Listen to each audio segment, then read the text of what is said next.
The movie that I watched was Temple Grandin.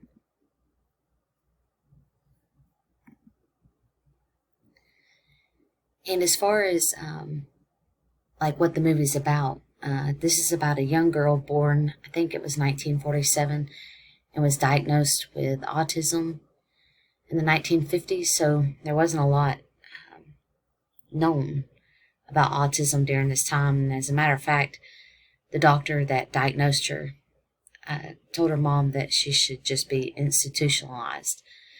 But the mom was just worked really hard with Temple, and so did the aunt and some teachers. There was a lot of, maybe not a lot, but there was a few throughout her life that had an impact on her. And she ended up getting her PhD and just really excelling. And a lot of this, I believe, was due to her mom. And as far as how this was depicted, sorry, I know the actor's name, I'm drawing a blank, Claire Danes. She did awesome. This was, she did a really good job of depicting, like, the meltdowns that Temple had. And the movie also did a good job of being able to show how she thought in visuals.